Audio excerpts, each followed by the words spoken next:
A girl's best friend. My mom runs an animal shelter.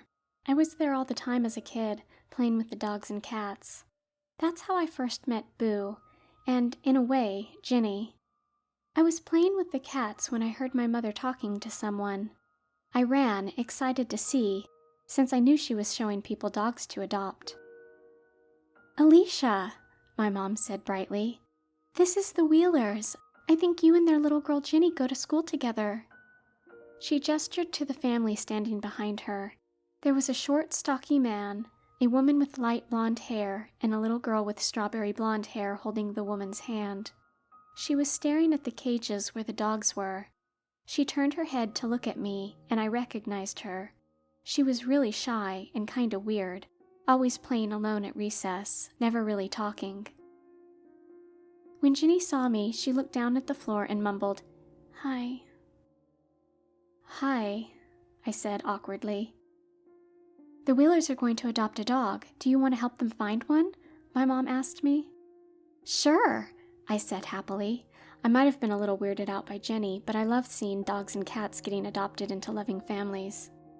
We were walking for a little while. Ginny's parents sometimes would ask about a certain dog, but they never asked to see it more closely. Ginny just looked into the cages, not saying anything, until we got to a certain cage. Ginny suddenly stopped walking. She stared into a cage with an interest she didn't have before. At first, I didn't see what she was looking at. Then I spotted a scrawny black puppy curled in one of the corners of the cage. The puppy looked at us with fearful eyes. "What's that dog's name?" she asked softly. "Oh, that's Boo," my mother answered. "We found him in an old house. Poor thing was alone." My mother, seeing the interest written on Ginny's face, asked, "Would you like to see him?" Ginny nodded shyly. My mom picked up Boo and brought him over to the rest of us. He really was a weird-looking puppy. His fur was all black, and his ears were far too big for his head. What I didn't notice until I got close to him was his eyes. They were a very light brown, almost orange. It looked strange when paired with his dark fur. Boo was softly whimpering. Ginny's eyes widened in concern. "Is he okay?" "Yeah," I said. "He's just nervous. You have to let him get used to you." Mom sat Boo on the ground. He continued to whimper, but he didn't try to run away.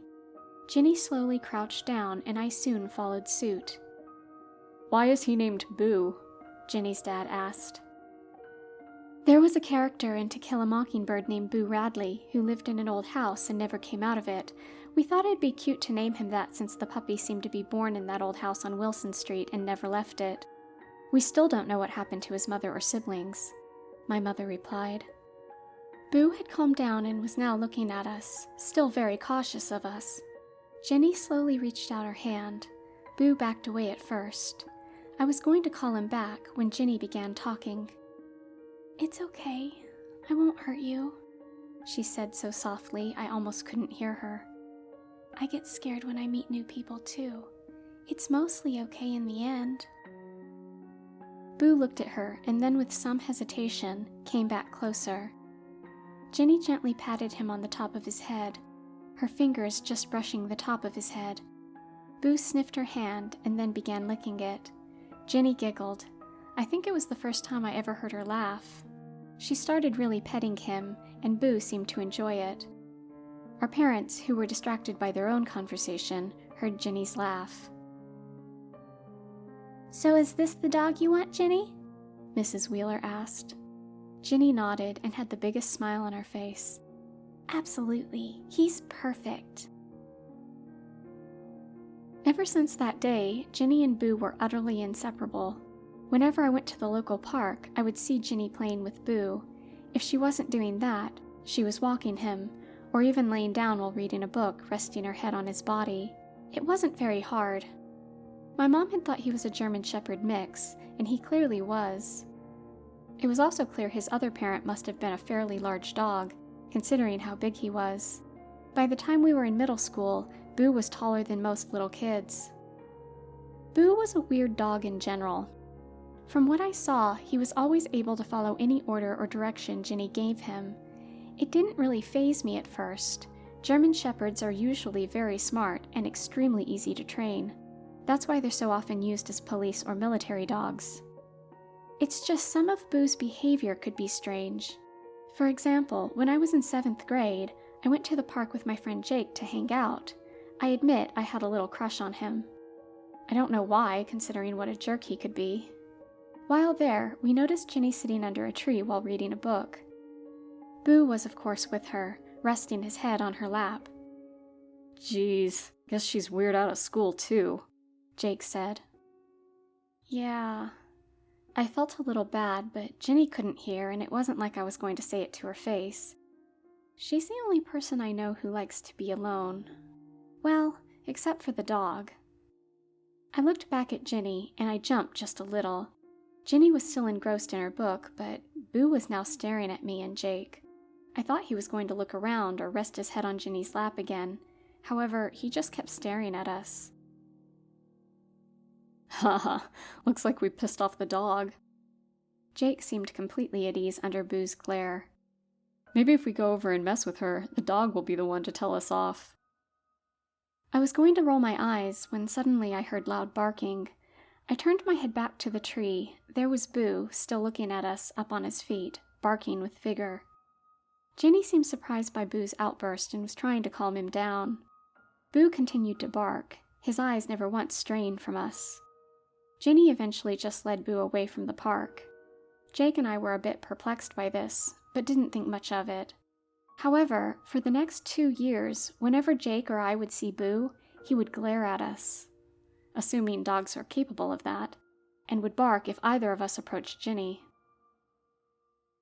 Me and Ginny weren't really friends. Ginny wasn't really friends with anyone. No one was ever mean to her face at least, but she seemed to be more at ease and talkative when interacting with teachers than with other students. Maybe that's why a teacher agreed to drive her home after she got a nasty sprain while in gym class. We lived in a very small town, and Ginny's house was so close to the high school that she could walk to it. After a call to her mother, the teacher said she would gladly drive Ginny home. The teacher needed someone to walk Ginny out of the school while she got her keys. I volunteered to do so. I want to say I did it because my mom always taught me to help people, but I would be lying if I said cutting class wasn't an incentive to help her. I let her lean on me as I brought her out of the school and near the parking lot. Ginny then sat down on the bench, wincing a bit as she pressed on her injured ankle. As with the rest of the walk before, we waited in awkward silence. That was pretty common with Ginny. "Why can't your parents pick you up?" I was so desperate to end the silence, and I blurted that out. I immediately regretted it because it sounded so rude. Ginny looked like she was surprised I talked to her. She then looked down, avoiding eye contact. This was also very common for Ginny. "My mom and dad both work during the day," Ginny mumbled. "They work a lot in general. Not that I mind or anything." She added that part quickly as if she was embarrassed. The awkward silence dragged on for a couple more seconds. I considered telling Ginny I was going back to class and leaving. The teacher was going to come back any minute now anyway. Ginny wouldn't care. She clearly was as uncomfortable with this as I was. Before I could speak, though, I heard barking. To my shock, Boo bounded down the parking lot, tail wagging. Ginny's entire face lit up. "Boo!" Boo came up to Ginny. Ginny happily petted him. She seemed so much more alive than she had been. She giggled as Boo licked her face. It reminded me of the day that Ginny and Boo first met. And an old question sprung up in my mind. Wait, how? Why? I was baffled at how Boo was able to find the high school, never mind how he knew Ginny was in this exact area at this exact time. Ginny was very relaxed about the situation and almost seemed amused at my confusion. "Boo always knows when I need help, and he always comes to me. Although he shouldn't have come here. You could have gotten hurt on the way here," she said the last part to Boo, in a tone one might use for young children. Boo barked, still more happy to be with his owner than heeding anything she might say. Boo then turned briefly to give me one of his now signature weirdly cold looks. Then he went back to comforting his owner. I saw an opportunity to finally ask a question I had been dying to ask. Ginny, could I ask you something?" I was hesitant to ask, but this question had been nagging me for years at this point. Why did you choose Boo? Ginny looked a bit surprised, but she seemed much more at ease than before. She looked down at Boo. Well, you know how he was curled up by the wall when I first saw him? Boo looked small and fragile and scared. I guess I felt bad for him. Then your mom said that they found him all alone. Ginny stroked Boo's head, her eyes downcast. I realized why he was acting like that. He was lonely, and he didn't know if he would ever stop feeling that way. Her eyes flickered away to the right. I guess I knew what that could feel like, so I thought maybe we could cure each other's loneliness. A soft smile formed on her face, looking at her dog with pure joy. It worked. Boo barked happily in seeming agreement with her. I was floored. I always thought Ginny liked being alone. I never would have thought that her isolation wasn't self-imposed, or at least something she disliked. She looked like anyone else while she was playing with Boo. You need to go home now, Boo, Ginny said to him. I promise I'll be fine until then. Boo looked like he wanted to stay, but he dutifully started leaving. I wanted to talk to Ginny before Boo left, and she returned to being so quiet. Hey, Ginny, I'm, having a pool party on Saturday. Do you want to come to it? If your ankle is healed, I mean, I said quickly. Ginny's mouth opened in shock. Really? You want me to come? Yeah, sure.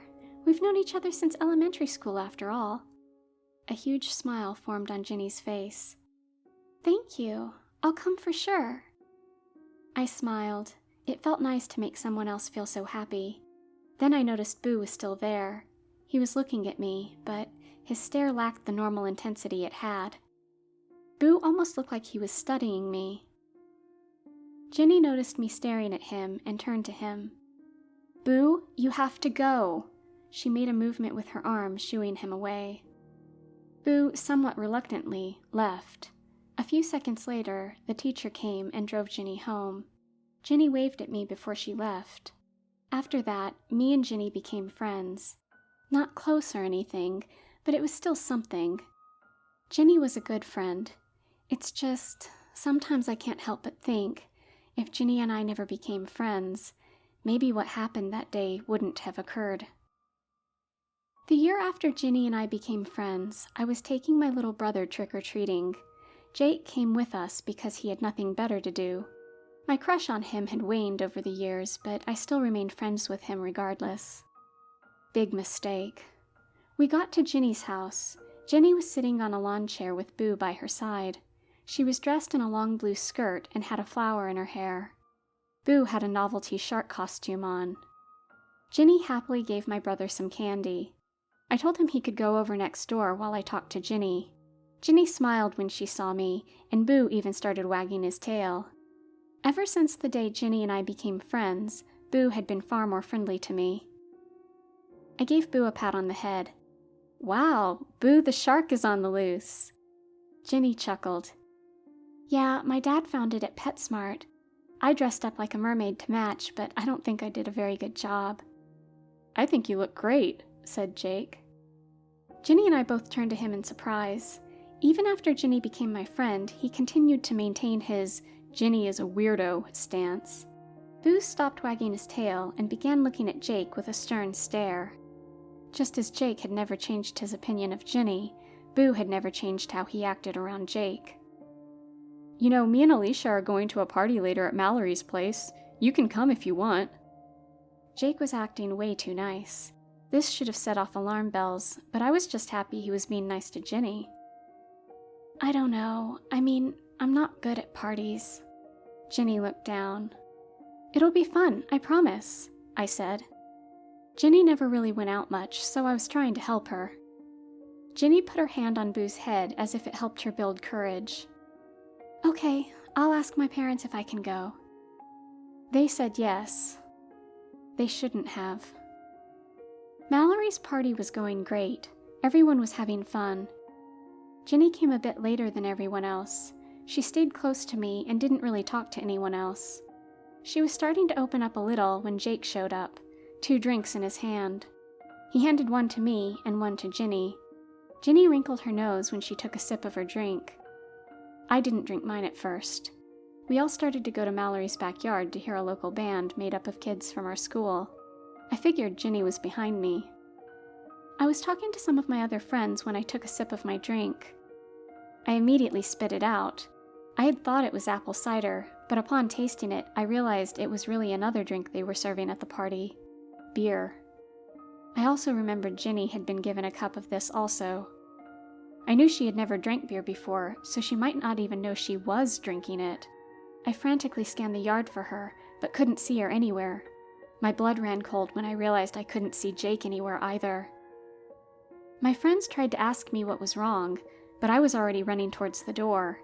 I entered the house and made my way to the living room, where I last saw Ginny. I was about to call out Ginny's name when I heard two voices arguing with each other.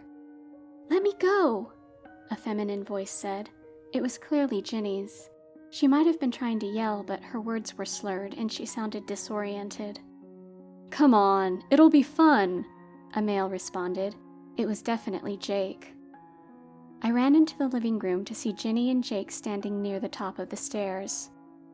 Jake was holding Ginny's wrist. Ginny was swaying a bit. She looked down and called out, "Alicia!" "Go away, Alicia. It's not a big deal." From the tone of his voice, I think Jake was a little drunk too. "Let go of her." I began climbing the stairs, eventually getting to the top. Jake had backed up quite a bit. He was still holding Ginny's wrist. "Boo! I want Boo!" Ginny slurred. I began to wonder if he actually put something in that drink he gave Ginny. "Will you shut up?" he said to Ginny. Jake then turned to me. "Come on, Al. I was just gonna make the freak do some embarrassing stuff and post it online. It's going to be funny." "No, it won't," I said. "Let her go." Jake was about to respond when noises started coming from the front door. It sounded like scratching on the door, then loud barking and growling. "What the hell?" Jake asked. I almost had to agree with him. "Boo!" Ginny happily yelled. While he was distracted, I started towards them. The barking only got louder. Jake saw what I was doing. I guess he started to get angry at us for ruining his fun. "Fine, take the freak." Jake then shoved Ginny towards me. He shoved her so hard that she flew right past me and into the wall. She was right by the stairs. Ginny tried to regain her balance, but she was drunk and scared. It all happened so fast. Too fast. Ginny slipped and fell down the stairs. Within seconds, she was lying at the foot of the stairs. She was completely motionless. "Ginny!" I yelled. I quickly made my way down the stairs. Right as I reached her, the front door busted open. Boo came charging at Ginny's body. He started frantically licking her, then nudging her head. Boo tried everything to get Ginny to stir, but she didn't move at all. After a while, Boo began whimpering before letting out the most mournful howl I'd ever heard. I went closer, hoping against hope that Ginny was just unconscious. I saw that her neck was bent at an unnatural angle. Then I saw her eyes. Oh God, those eyes. Until the day I die, I will always remember her eyes. They were half-lidded, like Ginny was tired or sad, but the eyes themselves told the truth. They were completely devoid of any kind of light, just staring into nothingness. The rest of the night was a blur. I remember the police coming. They had to pull Boo off Ginny's body because he wouldn't leave her. I do remember Jake pulling me aside and begging me not to tell anyone what really led to Ginny's death. "It was a mistake," he said. Then he began blackmailing me. "Do you really want other people to know you brought her here?" That got me.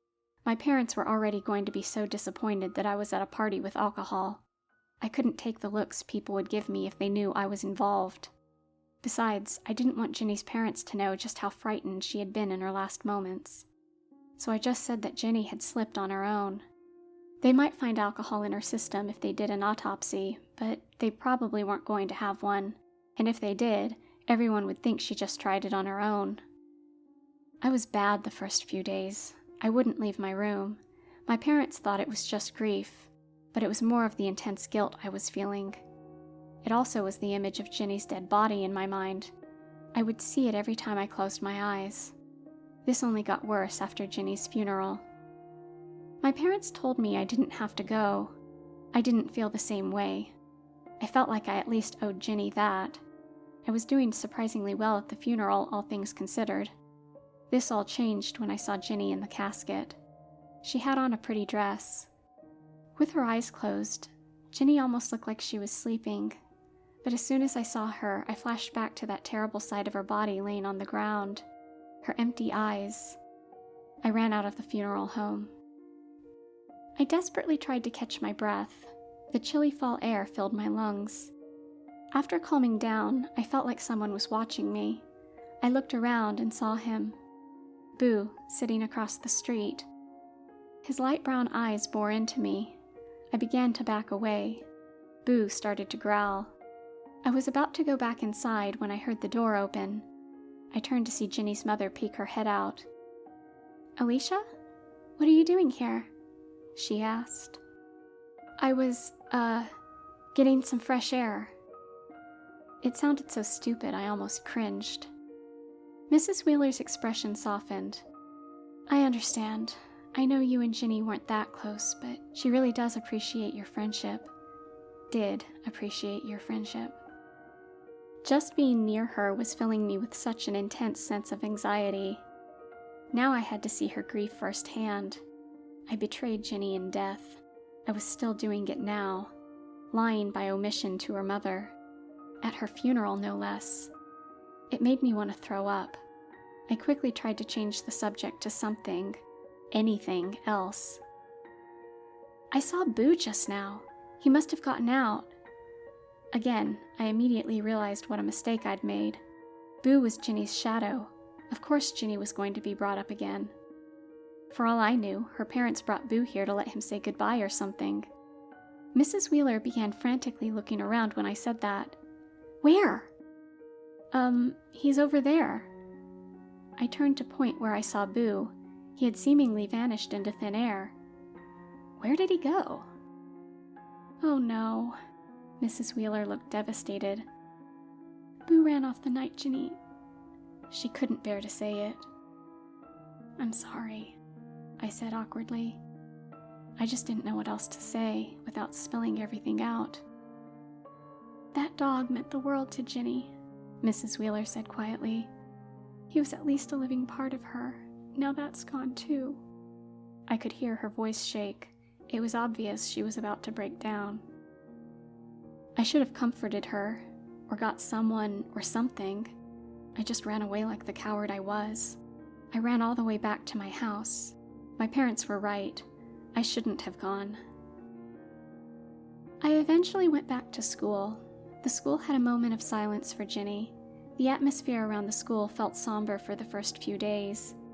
After a week or two, everything went back to normal, except for the empty desks Ginny would use in each class. I started skipping classes I used to have with Ginny just so I didn't have to see them. The desks weren't the only reminder I had to avoid in school. Jake constantly tried to talk to me. I ignored him every single time. Just looking at him made me feel sick. Deep down, I knew I couldn't outrun the consequences of that night forever. It finally came crashing down a few weeks later. It was early December by then. I stayed late after school to assist in planning a Christmas charity event. I jumped at any chance to do stuff like that. I thought doing good things for other people might ease my guilt a bit. I was the last one out. I was going to drive home. "Need a ride, Al?" I heard a familiar voice call. I looked over to see Jake leaning against his car.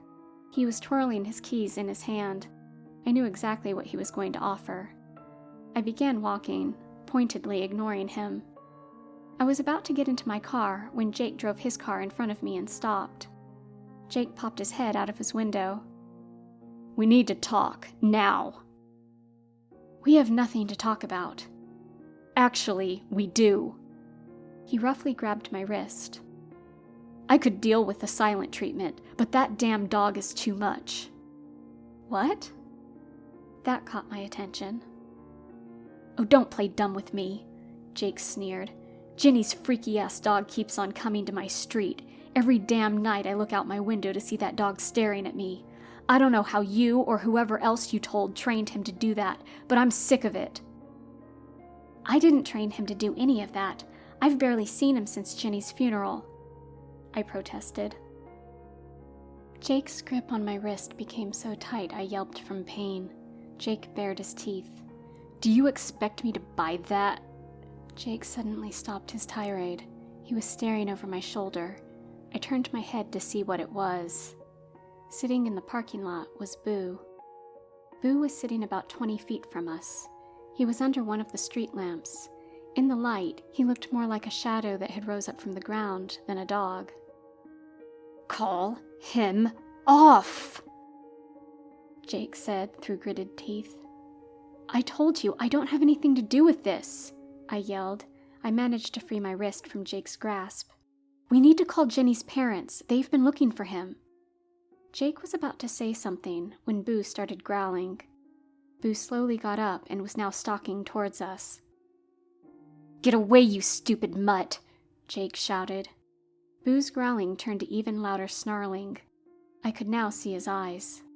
The lights in the parking lot reflected off his eyes. I don't know if it was a trick of the light or not, but I could have sworn his eyes looked more red than brown. There was an anger in his eyes, too. I had seen dogs angry before, but this was different. There was an intelligence and malice there that normal dogs lacked. All that wrath was now aimed at Jake and me. Jake cursed and swiftly got into his car. Boo started running towards the car. In a panic, I got into Jake's car. Jake was fumbling with his keys. When he noticed I was there, he began to fumble with his words as well. "No, no, no! Get out! Get out!" He was cut off as Boo suddenly lunged at Jake's side of the car. Jake forgot his protests and quickly drove his car out of the parking lot as fast as possible. I was trying to catch my breath. Within a minute, I could hear the loud barking again. I was in shock. Boo couldn't possibly run fast enough to be that close to us. Yet there he was. I was wide-eyed when I looked out the window. Boo was fairly far away, but just the fact he had already caught up with us was nearly impossible. Not only that, he was still keeping pace with us as well. "How the hell is he doing that?" Jake yelled. "I don't know." "Wait, I got an idea." Jake made a sharp turn. The road we were on had walls of trees on both sides. Combined with the sharp twists and turns on it, led to many car crashes in the past. I could see why Jake thought that this would make Boo lose sight of us. Even I had thought it might work for a second. Those hopes were quickly dashed when I heard Boo's booming bark once again. This time, it was even louder. Jake yelled, "What's with this?" He stopped talking the second he looked in the rearview mirror. Jake's face turned white. "What the fuck?" he whispered in disbelief. I looked in the rearview mirror and couldn't believe what I saw. Boo was getting bigger. His bones seemed to be growing first, poking almost through his skin before the rest of his body caught up. His eyes changed into a rich blood red, his irises expanding until his entire eyes were red. His mouth was open, and I could see his growing teeth. His teeth got sharper, and drool was dripping from his now huge maw. His gaze never left the car. I realized with horror that he was almost at the car. I couldn't do anything but scream. Jake drove the car even faster. He just cursed loudly, over and over again. Still terrified, I yelled, "Go faster!" "Will you shut up?" he yelled back. The panic in his voice had reached a fever pitch. "This is all your fault. If you had never talked to that fucking freak, this never would have happened." Suddenly, pieces of glass and metal were thrown onto us from behind. I turned back immediately and saw Boo's massive maw within inches of my face. Jake screamed. The mouth was about to bite us. I turned to face front so I wouldn't have to see it, only to realize we were on a turn and were about to hit a tree. Which we did. I blacked out when we made impact. I don't know how long I was out for, but when I awoke, my vision was blurry from blood dripping into my eyes. On instinct, I wiped it away. I soon became aware of the intense pain I was in. My legs were pinned by the dashboard. "Help!" I yelled. I looked around to see if anyone had heard my cries. I almost wish I didn't look. For one thing, I could now tell that the car had been flipped onto its side, possibly because Jake tried to turn too late. The worst part was what I could see through the cracked windshield. I spotted Jake's body. I could only see his back, but I could see he was not moving. Even worse, I could see the blood staining his clothes and the grass near him. I could tell he was gone. After I processed what I saw, I began to cry. I had known both Ginny and Jake since elementary school, and now I had seen both their corpses. I heard shuffling outside the window. Boo's feet came into view. It appeared that he was no longer in that huge demonic form he took on before. It didn't matter, though. I knew what was coming next. I also knew that this was my last chance to make peace with him and myself. "I'm sorry. I should have said what happened to Ginny. I was a coward." A sob tore through my throat. "I should have been a better friend to her." Everything was going black. I was sure I was going to die. I fell into unconsciousness, and I thought I would never wake up again. I remember being awoken by the feeling of something or someone pulling me. The dashboard seemed to have disappeared in that second. I opened my eyes to find myself on the ground next to the car. The blue and red lights of the ambulance covered the area around. Right before the paramedics got to me, I thought I saw the faint silhouettes of Boo and a person. A girl in a long skirt. I had to stay in the hospital for a couple weeks. I still go to physical therapy every week. I came clean about what really happened to Ginny. People were angry at me, more for speaking ill of the now dead Jake. He was horrifically mangled by the crash, or by Boo. I never told anyone about what I thought I saw that night he died. People wouldn't have believed me anyway. I did feel bad about how he died, but the truth needed to come out. I'm just sad someone else had to die before I had the courage to come forward. Ginny's parents never found Boo. My mom told me they had recently adopted another dog.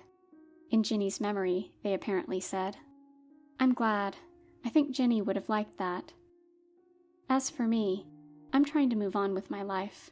Sometimes when I'm walking by the park, I think I see a girl with strawberry blonde hair playing with a large black dog just out of the corner of my eye. Whenever I try to get a good look, though, they always disappear.